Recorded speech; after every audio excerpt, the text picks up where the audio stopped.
Hoje, 14 de dezembro de 2025, seguimos com o nosso estudo da primeira carta de Paulo aos Coríntios.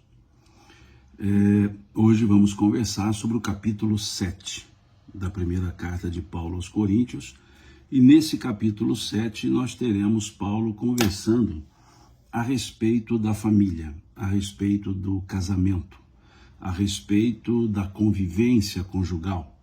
Aqui no capítulo 7 nós temos uma primeira parte que ele fala sobre o casamento em termos de respondendo dúvidas. Depois temos uma outra parte ali no versículo 10 que ele fala da estabilidade da família. No versículo 25 à frente ele fala dos problemas, né, a respeito do casamento nas épocas, nos tempos de tribulação. Então o capítulo 7 todo é voltado para essa finalidade, para conversar sobre a ideia do casamento. Paulo vai tratar, nesse capítulo 7, dos solteiros, dos casados, do comportamento dos solteiros, do comportamento dos casados, e de certa forma ele vai alinhar o ministério à condição, né, conjugal, ou melhor, a condição do estado civil. O ministério para os solteiros, o ministério para os casados. Então é uma visão de Paulo. E nós veremos nesse capítulo 7 que Paulo separa aquilo que seria mandamento daquilo que era sugestão, opinião dele. E ele faz isso claramente no texto, dizendo, na minha opinião, não é mandamento, mas é o que eu vos passo. Então aqui nós temos a percepção paulina, a percepção de Paulo sobre a ideia do casamento. Lembrando, Paulo não se casou, ele se manteve solteiro. Aos que conhecemos a história romanceada, trazida por Emmanuel no livro Paulo Estevão, sabemos que Paulo tinha uma noiva, mas que não seguiu esse noivado. Uma história belíssima, no gênero literário romance, e traz ali alguns elementos que a tradição traz, outros da tradição não fala, e elementos da vida de Paulo, vida de Saulo, que não se encontra ou não se encontram nos textos bíblicos. E alguns deles coincidem com a tradição, outros também não. Então, o que nós temos a partir dos textos bíblicos é que Paulo não se casou. Ele se dedicou exclusivamente à difusão do evangelho dentro da sua concepção, e é importante, né, lembrarmos, e aqui o texto vai dizer isso algumas vezes, que havia aquilo que ele trazia como ministério, que ele trazia como do Senhor, e havia aquilo que ele trazia dele. E aqui sobre o casamento, sobre a visão de família, é a percepção de Paulo, que não necessariamente é comungada por outras estruturas. Por exemplo, Paulo não era casado e difundiu o evangelho. Pedro era casado e difundiu o evangelho. E Paulo aqui diz que tanto um como o outro, casado ou não, poderia assim fazer, mas na preferência dele, Paulo, seria melhor que não se casasse para que se pudesse, entre aspas, casar com a missão, na ideia dele. Então, nós temos, de forma interessante, nós temos uma estrutura protestante, evangélica, mas eu vou me referir às igrejas históricas, essas receberam o título de protestantes, seguem muito a linhagem do pensamento paulino. A Igreja Católica segue muito a lógica hierárquica da estrutura de Pedro. Pedro era casado e a Igreja Católica preconiza o celibato. Paulo não era casado e o protestantismo preconiza o casamento. Interessante isso. Paulo preconizava a solteirice, Pedro demonstrava o casamento. Ok.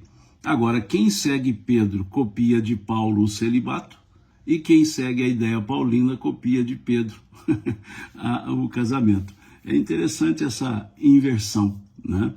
Porque a tradição, na verdade, não é só tradição, é conciliar, né? Um concílio lá do século XII, se eu não estou enganado, 1100 e alguma coisa, estabeleceu a ideia do celibato, mas segue a hierarquia de Pedro e o celibato de Paulo. As igrejas protestantes seguem a hierarquia de Paulo, mas o não celibato de Pedro. É bem interessante essa lógica. Mas aqui Paulo, então, vai trazer a sua percepção. Então, vamos conversar sobre os textos. E aqui vem Paulo dizendo: quanto ao que me escrevestes, é bom que o homem não toque em mulher, mas por causa da impureza, cada um tem a sua própria esposa e cada uma o seu próprio marido. Pela estrutura, Paulo está respondendo a alguém, quanto ao que me escrevestes, então ele está respondendo a uma dúvida. E aqui ele está falando da ideia do marido e esposa manterem as relações, né, digamos, sexuais, aqui dizendo não toque, né, ou toque, na condição de casados. Lembremos, comunidade de Corinto, uma outra cultura. Então, crê-se que a pessoa que questionou Paulo, a quem aqui no meio do trecho ele responde, estava ponderando se deveria ou não as pessoas se envolverem. E aí Paulo diz que não seria bom, mas que se assim fizesse, que fizesse sob a estrutura de casados, de marido e mulher. E aí segue, é interessante aqui essa fala paulina, ela é bem harmônica até. Ele diz: o marido conceda à esposa o que lhe é devido, e também, semelhantemente, a esposa ao seu marido. A mulher não tem poder sobre o seu próprio corpo, e sim o marido. E também, semelhantemente, o marido não tem poder sobre o seu próprio corpo, e sim a mulher. Não vos priveis um ao outro, salvo talvez por mútuo consentimento, por algum tempo, para vos dedicardes à oração e novamente vos ajuntardes, para que Satanás não vos tente por causa da incontinência. E isto vos digo como concessão, e não por mandamento. Quero que todos os homens sejam tais como também eu sou. No entanto, cada um tem de Deus o seu próprio dom. Um, na verdade, um de um modo, outro de outro. E aos solteiros e viúvos digo que lhes seria bom permanecessem no estado em que também eu vivo. Caso, porém, não se dominem, que se casem, porque é melhor casar do que viver abrasado. Interessante a forma paulina. O que ele está dizendo aqui? Que as pessoas têm os desejos sexuais, que as pessoas têm os seus, que ele chamou aqui, os seus momentos de abrasado, e que então se casassem.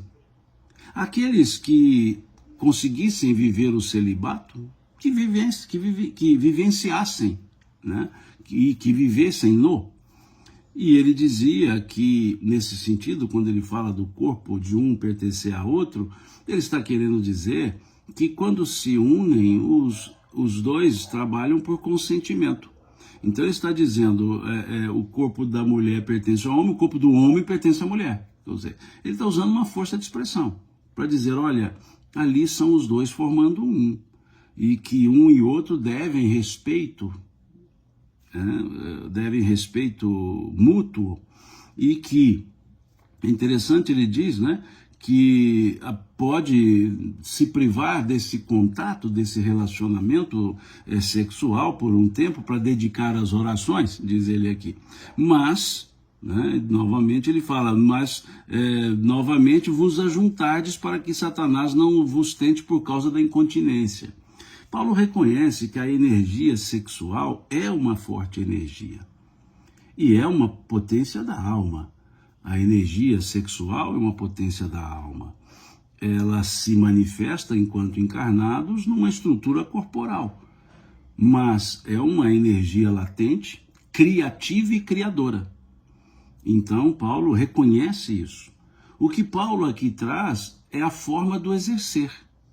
É o exercício dessa sexualidade que ele propõe, seja feita sob a ideia de casamento, de marido e mulher. E aqui ele deixa claro, isto vos digo como concessão e não por mandamento. Ou seja, em outras palavras, ele está dizendo, essa é a minha opinião, não é mandamento.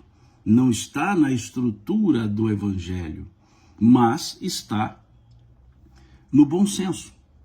Então aqui, Paulo, ele é interessante essa parte, perceber que ele reconhece a energia da sexualidade. Ele reconhece e sugere, indica por ele mesmo que o exercício da sexualidade fosse numa relação de consórcio entre duas pessoas.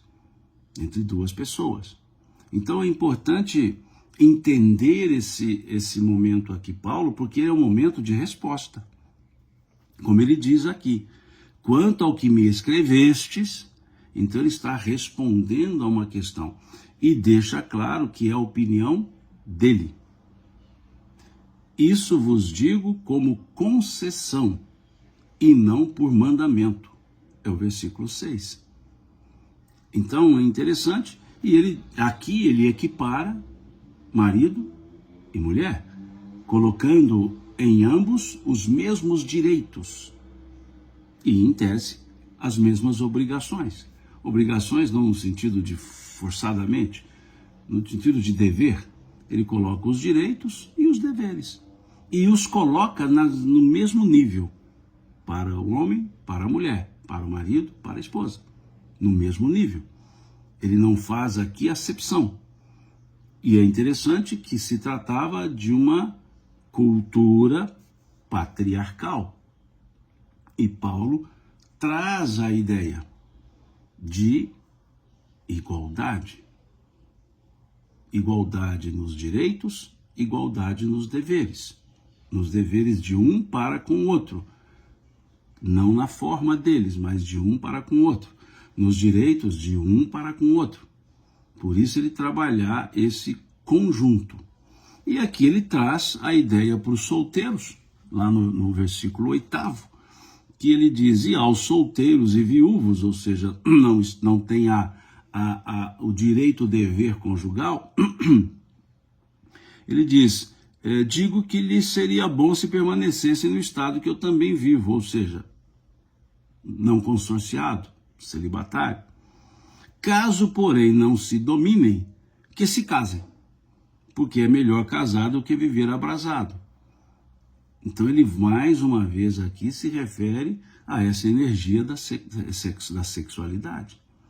Então, lógico, numa época que não se aprofundava nessas questões, mas ele reconhece aqui que é uma potência natural, que a sexualidade em si não é, vou usar um termo do Evangelho, não é pecaminosa.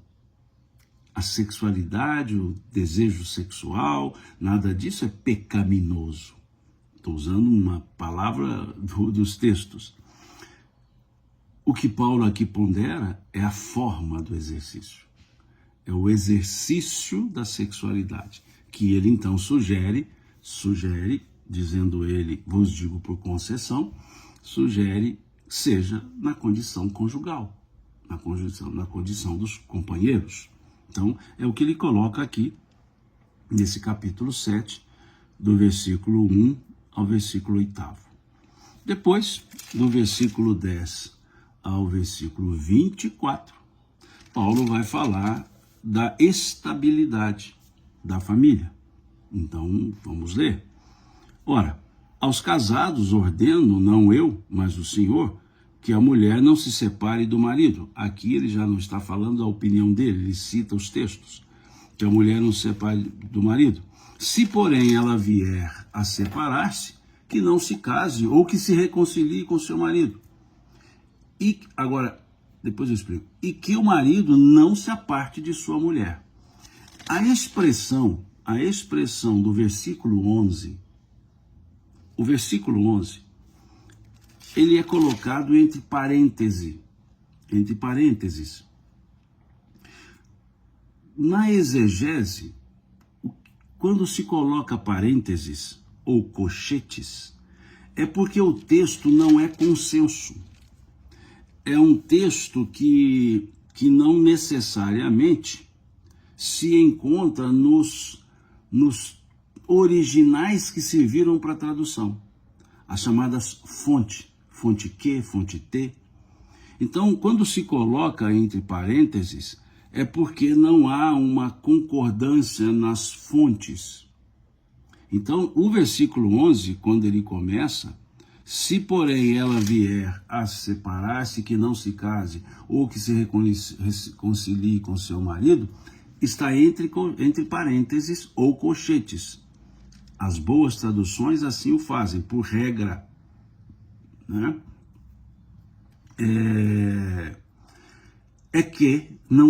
Que isso aqui não é consenso.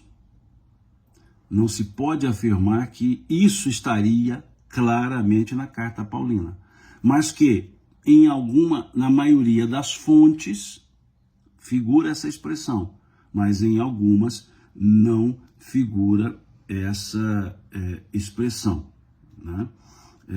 Então por isso está entre parênteses, tá? Então voltemos aqui no versículo, na leitura. Ora, aos casados ordeno, não eu, mas o Senhor, que a mulher não se separe do marido. E se tirarmos os parênteses, iria, e que o marido não se aparte de sua mulher. Esse seria o texto sem diferenças. Mas o trecho, se porém ela vier a separar-se, que não se case, ou que não se reconcilie com seu marido, é um texto que está entre parênteses, porque não significa que é fonte comum. Ok? É importante isso. E segue, que o marido não se aparte da mulher. Então, mais uma vez, um e outro com os mesmos deveres. Aos mais, digo eu, e não o Senhor. Veja, mais uma vez Paulo dizendo, ele é quem pensa assim, não quer dizer que isso é instrução do Evangelho.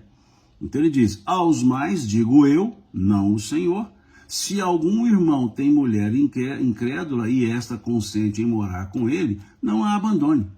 E a mulher que tem marido incrédulo e este consente em viver com ela, não deixe o marido. Porque o marido incrédulo é santificado no convívio da esposa, e a esposa incrédula é santificada no convívio do marido crente. De outra sorte, os vossos filhos seriam impuros, porém agora são santos. Mas se o descrente quiser apartar-se, que se aparte. Em tais casos não fica sujeito à servidão nem o irmão nem a irmã. Deus vos tem chamado à paz. Pois como sabes, ó mulher, se salvarás o teu marido? Ou como sabes, ó marido, se salvarás tua mulher? Então aqui nesse trecho, Paulo está dizendo uma coisa interessante. Ele está falando da tolerância, compreensão, melhor dizendo, religiosa. Porque ele falava com a comunidade de Corinto.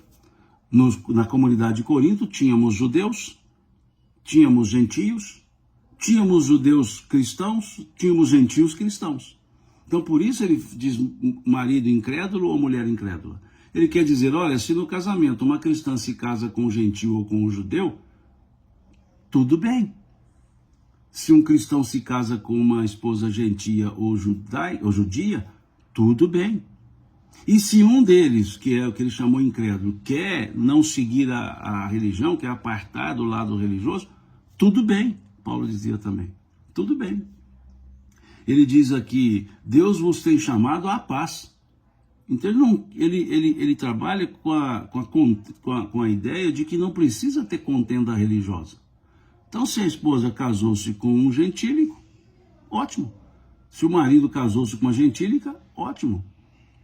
E assim, ponto. Se o homem se casou com uma judia, ótimo. Se o cristão, né, se a cristã casou-se com um judeu, ótimo. Ele deixa claro isso. E aqui ele diz, eu digo isso. Paulo dizendo. Né? Quer dizer, não é mandamento. Mais uma vez, veja, aos mais digo eu, não o Senhor. Então é a opinião de Paulo. O que mostra que Paulo tentava trabalhar com a conciliação. Que a ideia de difusão do evangelho que Paulo fazia não era para imposição. Aqui, no caso aos coríntios, não era imposição. Senão ele diria, não se case com judeus ou com gentios. Mas ele disse, não, tudo bem. Porque o Senhor, diz ele, convida para paz, não para contenda. Então é interessante, mais uma vez, esse trecho, que Paulo está falando da família constituída. Ele está dizendo, se já se constitui família, ótimo. Se o marido é incrédulo, ótimo. Se a esposa é incrédula, ótimo. Não desfaçam o casamento por causa disso. E se nós trouxermos para os dias atuais, isso acontece muito.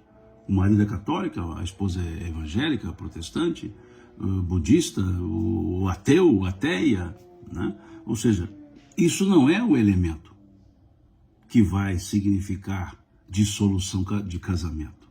Não é. Pelo contrário, dizia ele. Ande, segue aqui no versículo 17, ande cada um segundo o Senhor lhe tem distribuído, cada um conforme Deus tem chamado. Ou seja, se é solteiro, se vai casar, fica à vontade. Quer ser solteiro? Ótimo. Quer se casar? Ótimo. É assim que Paulo está dizendo. É assim que eu ordeno em todas as igrejas. Palavras dele, veja, opinião dele. Foi alguém chamado estando circunciso? Não desfaça a circuncisão. Foi alguém chamado estando incircunciso? Não se faça circuncidar. A circuncisão em si não é nada. A incircuncisão também nada é. Mas o que vale é guardar as ordenanças de Deus. Cada um permaneça na vocação que foi chamado. Foste chamado sendo escravo? Não te preocupes com isso. Mas se ainda podes tornar-te livre, aproveita a oportunidade. Porque o que foi chamado no Senhor sendo escravo é liberto do Senhor. Semelhantemente, o que foi chamado sendo livre é escravo do Cristo. Por preço foste comprados, não vos torneis escravos de homens. Irmãos, cada um permaneça diante de Deus naquilo em que foi chamado. Aqui o Cosme, né, diz aqui em casa é assim, sou espírita e minha esposa protestante, estamos casados há 34 anos. Que Deus abençoe e conceda muito mais anos a vocês. Muito mesmo. Né? Veja que texto interessante esse de Paulo, né? Quando ele fala aos incircuncisos, não precisa deixar a circuncisão, ou seja, o judeu que se converteu, ótimo. E ao incircunciso, ou seja, não se circuncise, ou seja, o gentílico, continue sem circuncidar, seja circuncidado. Paulo está dizendo, olha, nada disso pode afetar uma estrutura de família. E é importante essa fala dele aqui. Quantas vezes religiões dividem famílias? Quantas vezes? Então Paulo está fazendo aqui, veja a exegese da ideia da estabilidade da família, ele está trazendo só a ideia do comportamento religioso para essa estabilidade da família. Em outras palavras, para que forçar? Para que insistir em mudar a religião alheia se ambos se sentem bem nas religiões que professam?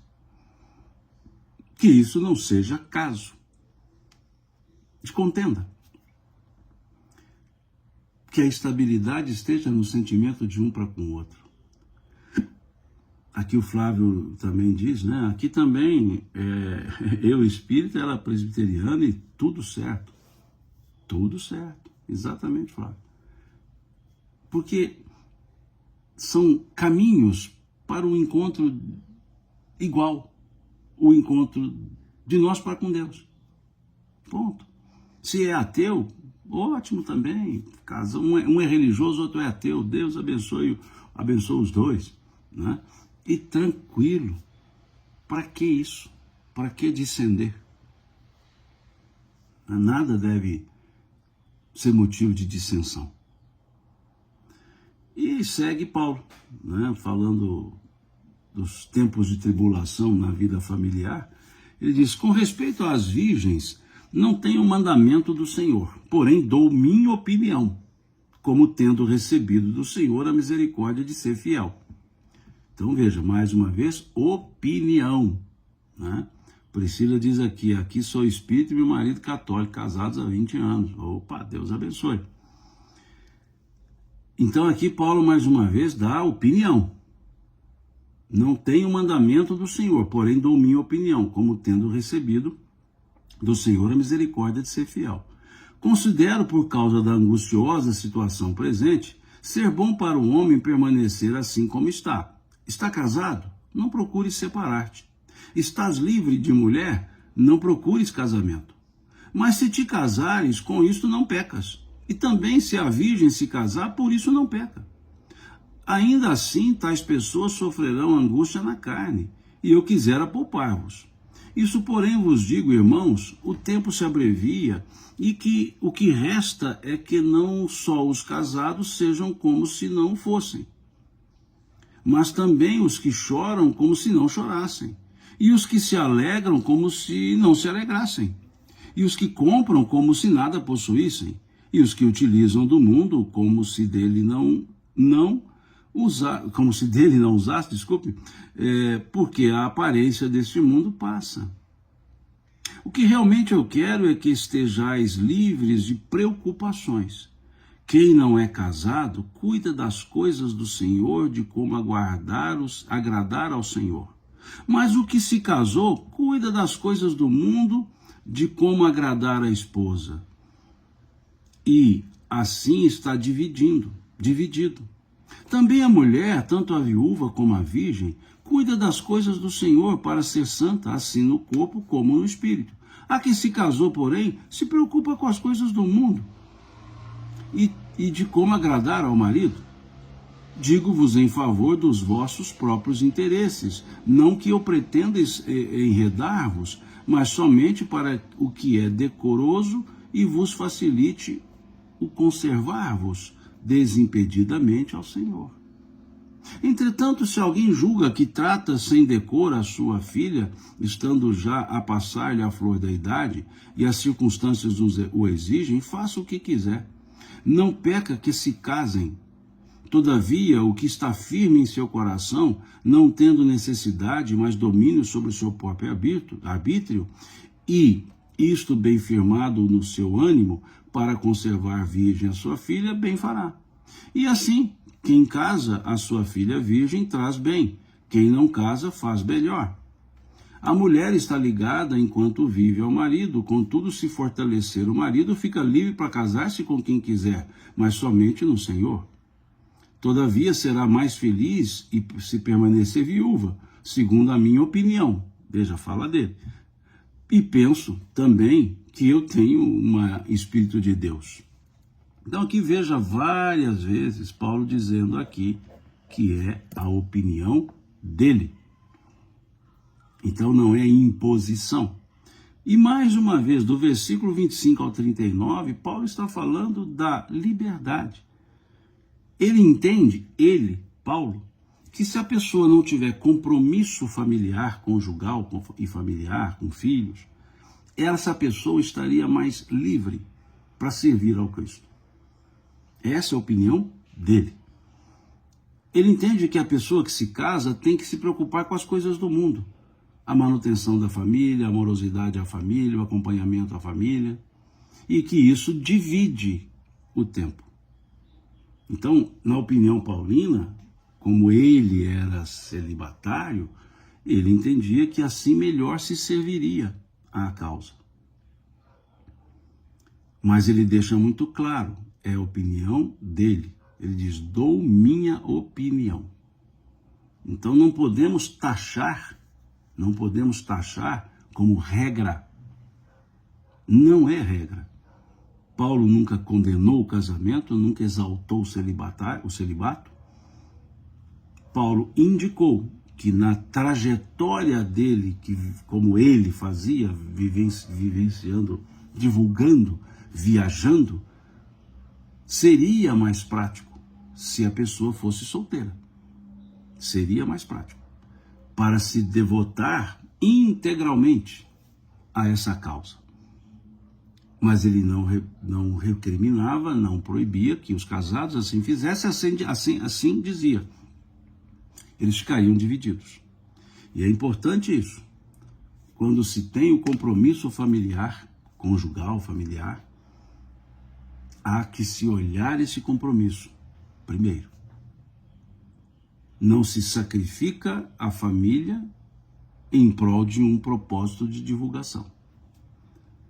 Então é isso que Paulo está dizendo, que é muito importante a vida em família. Mas que, se assim quisesse, também que se difundisse. Até porque Pedro divulgava e era casado.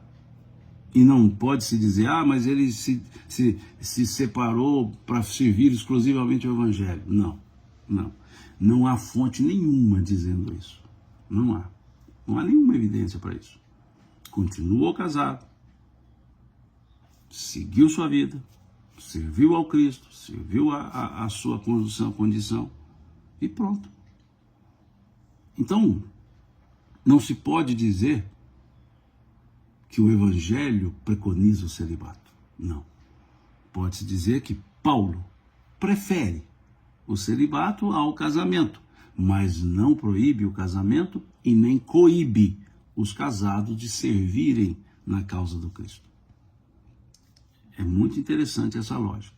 E aqui, nos conjuntos, vemos Paulo sempre harmonizando o direito-dever dos casados. Direito e dever. Direito-dever. Porque é um direito-dever.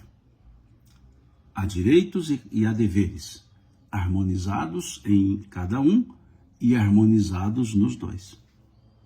E aqui Cosme faz um comentário, até porque na época de Paulo era muito difícil de manter o contato com a família estando constantemente em viagem. Sim, por exemplo, Paulo quando foi a Corinto, Cosme, ele ficou 3 anos lá em Corinto. Então sim, naquelas condições, circunstâncias e momento, a ideia paulina era essa. Hoje, bem diferente. Mas o que eu acho interessante aqui, volto a dizer, é o cruzamento. A Igreja Católica segue a hierarquia de Pedro e preconiza o celibato que vem de Paulo. As igrejas protestantes seguem a lógica paulina e preconizam o casamento que vem de Pedro. Então, eu acho muito interessante essa inversão, esse cruzamento, né? Pedro casado, Paulo solteiro, Paulo inspira o protestantismo, Pedro inspira o catolicismo, catolicismo preconiza a ideia de Paulo, do celibato, o protestantismo preconiza a ideia do casamento em Pedro. É interessante esse cruzamento. Agora, lógico, né? Lógico, a liberdade, é isso que está sendo colocado aqui. Há uma predileção paulina, mas a liberdade de cada pessoa, sem problema. Então, a gente vê muito bem hoje pessoas e pessoas divulgando a mensagem cristã e honrando o Instituto da Família. Lógico que há um compromisso, há um direito-dever familiar. E se propõe a servir ao Cristo, há um direito-dever do servidor. Mas os compromissos com a família precisam estar no primeiro plano, porque uma desarmonia familiar é uma desarmonia mental e emocional que afeta qualquer ideia de servir ao Cristo. Então, Flávio aqui diz, né? Esse cruzamento nos traz exatamente a ideia de liberdade de escolha, perfeitamente. Perfeitamente. Né? Cosme aqui diz como entender isso, a vertente católica e protestante. Veja, a ideia do celibato, ela surge no século XII, mais ou menos, 1100 e pouco, como advindo de uma decisão conciliar, de uma encíclica, que foi uma determinação. Então, até por volta desse período, era normal que padres, bispos se casassem. Não era nada, não havia proibição, não havia a indicação. Volto a dizer, não é regra canônica da igreja. É uma regra que eu chamaria de conciliar, de concílio. Então não está no cânone, nos cânones, está nas regras conciliares. E ótimo, aos católicos assim seja, ponto. Lutero, que abre a lógica protestante, com o seu movimento contrário, né, o seu movimento de uma reforma religiosa dentro da igreja, ele não queria criar outra religião, era uma reforma, ele entende que o celibato não seria uma obrigação, que o celibato não era uma determinação. Então, quando ele deixa o monastério, ele era um monge agostiniano, quando ele deixa o monastério, ele se casa. Isso lá no século XVI. Então já havia a decisão conciliar. Mas se nós olharmos a história da própria igreja, nós veremos tranquilamente que antes dessa decisão conciliar, havia o casamento. E as duas igrejas em cismas anteriores, lá do século VII e século XI, que surge a igreja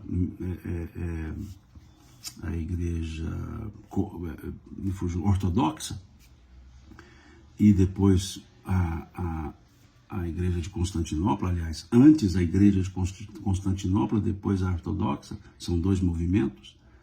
Essas duas outras igrejas, que também são chamadas católicas, por isso o termo Igreja Católica Apostólica Romana, aí nós temos Igreja Católica Apostólica de Constantinopla, rito de Constantinopla, e temos a Igreja Católica Ortodoxa, né? Então, nessas outras duas, o casamento é plenamente possível, né? Sem problema. Então, a questão do casamento na Igreja Católica é uma decisão conciliar, é concílio, e não uma estrutura canônica, né? E antes disso se tornar conciliar, era normal que se casassem. E tivemos, eu não vou me lembrar datas, mas tivemos dois movimentos conciliares na igreja. O primeiro foi proibindo o casamento dos novos padres. Os que já eram casados permaneciam. Depois, no segundo movimento, houve uma anulação dos já casados e o confisco de bens dos já casados. Então foram dois movimentos, todos os dois no século XII. Eu não vou me lembrar de cabeça aqui os anos, né? Então, o primeiro movimento, daqui para frente não se pode casar, quem já estava fica. Um segundo movimento, inclusive quem já estava não fica mais. Então, veja, decisão conciliar, Cosme, né? É isso, sim. Então, esse é o capítulo 7, né? Deixa eu olhar se tem algum outro comentário assim, aqui. Esse é o capítulo 7, né, da primeira carta de Paulo aos Coríntios, que nós fechamos o estudo hoje. Resumindo, Paulo fala do casamento, fala do convívio familiar, fala da liberdade de escolha, fala da igualdade do direito e dever de casados. Ou seja, homem e mulher têm os mesmos direitos e mesmos deveres, e marido e mulher, aliás, né, marido e mulher, os mesmos direitos e os mesmos deveres.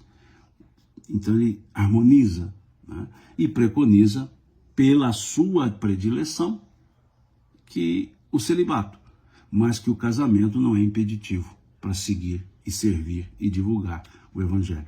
Então, esse resumo, esse foi o capítulo 7. O Elton aqui, ó, obrigado, Elton. Ele traz as datas aqui, ó, 1122 e 1192, ou seja, em 1122, quem já era padre casado ficava e novos não poderiam se casar. 1192, inclusive os já casados tiveram as suas anulações. Muito obrigado, viu, Christian? Obrigado mesmo. Eu não ia me lembrar todas essas datas, porque são muitas datas para uma cabeça já, cabelos brancos, né? Já um pouquinho mais velha. Então, por isso que eu disse, ambos aconteceram ali no século XII, né? As duas estruturas de concílio. É interessante estudar a história da igreja, é interessante sim, né? Até aqui no verso, esse conjunto de livros aqui, ó, esses aqui, são da história da igreja, né? Todos eles constando, né? Então é muito interessante, né? Tem um livro mais antigo de Eusébio de Cesareia, né? História Eclesiástica, é interessante, porque ele escreveu mais próximo aos fatos, né? Mas tem muitos livros bons, esses aqui todos falam dessa história da igreja, né?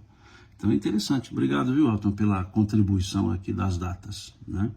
E aí Flávio diz, então os protestantes seguiram Lutero e não Paulo no que se refere ao casamento. Sim, exatamente. Embora, né, Flávio, Paulo sugere o não casamento. Ele não obriga a não se casar, né? Então não é uma condição, né, para ser um pregador, ser solteiro. É uma preferência paulina. Mas sim, salvo uma ou outra igreja que, né, não conheço o estatuto de todas, porque a gente fala genericamente protestantes, evangélicos, mas pode ter que uma igreja ou outra, no seu estatuto, tem alguma regra, não sei. Mas em tese, em regra, em maioria, sim, é mais ou menos isso. E aqui cabe uma observação, o termo protestante era muito usado até o início do século XX, meados do século XX. Por que isso? Porque era uma forma genérica de falar das igrejas não católicas que advieram da reforma religiosa. E o termo protestante era muito comum. No início do século XX, com o movimento pentecostalista e etc., foi mudando um pouco, e mais na segunda metade do século XX, vem a ideia de evangélico, como um gênero que comportava protestante e não protestante. Simão, como assim? Todo evangélico é protestante? Tecnicamente, não. Tecnicamente, o termo protestante é utilizado para os seguidores das igrejas históricas. Quais são as igrejas históricas? Aquelas que protestaram efetivamente no curso da reforma religiosa, no curso do período, né, que vai até o Concílio de Trento. Então, essas igrejas chamadas históricas são a igreja batista, metodista, anglicana, presbiteriana, luterana, calvinista. Essas são as igrejas que surgiram lá no período do movimento protestante nascente. Então, essas são as chamadas igrejas históricas. E a elas se aplicava o título, os anabatistas, né, que eram mais revoltados, a essas aplicava-se o termo protestante. Depois, com o surgimento aos milhares de denominações religiosas não católicas e que inspiravam-se na ideia protestante, veio o termo evangélico. Mas veja, todos que seguem o evangelho são evangélicos, inclusive os católicos, porque seguem o evangelho. Mas acabou que na tradição, no uso e costume, evangélico ficou sinônimo de não católico, no sentido, e aqui não católicos advindos do pensamento protestante. E protestante, os não católicos que advieram da reforma religiosa. Então, em tese, todo protestante é evangélico, mas nem todo evangélico é protestante. Porque o termo tecnicamente aplicado, protestante, se refere a essas igrejas chamadas históricas, que se movimentaram no bojo da reforma iniciada por Lutero, na ideia de contrária aos pensamentos católicos ocidental. Então, anabatista, batista, metodista, presbiteriana, luterana, anglicana, calvinista, talvez uma outra, são as chamadas históricas. São aquelas que nós dizemos aí, sim, tecnicamente, protestantes. Porque na história diz do movimento protestante naquele período. Então, é um termo histórico, não é um termo teológico nem eclesiástico. É um termo histórico, a ideia do protestantismo, ok? Só para fechar o raciocínio. É isso, né? Nos encontraremos, se Deus quiser, na próxima semana, no próximo domingo, começando o capítulo 8 da primeira carta de Paulo aos Coríntios. Muito obrigado a vocês pela paciência, né, em acompanhar os nossos estudos. Obrigado aos que contribuíram aqui com o nosso estudo de hoje.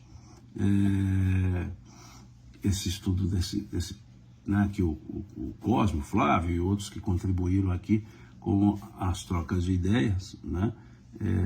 Fica aqui também o meu agradecimento ao Elton, né, que me trouxe as datas aqui, que a memória já não estava ajudando, né? Então, muito obrigado a vocês. Tenham um excelente domingo, né? E aqui o Flávio diz até mais tarde na Casa do Caminho, sim, né? Vamos nos encontrar lá hoje à noite na Casa do Caminho, porque acho que hoje é o dia da minha fala, né? O dia do estudo. Então, muito obrigado a vocês. Excelente domingo, excelente semana. E se Deus quiser, nos encontraremos no próximo domingo. Só uma pergunta: o estudo de hoje é realizado todo domingo? Sim, todo domingo. Alguns eu não faço, Tomás, porque coincide com alguma viagem de palestra, mas em regra, aos domingos, às 10 da manhã, estamos seguindo a primeira carta de Paulo aos Coríntios. Então, o livro específico é a primeira carta de Paulo aos Coríntios. Domingo que vem, capítulo 8º. É isso, tá certo? Gratidão a vocês. Fiquem com Deus, Deus lhes pague, e até domingo que vem, se Deus quiser.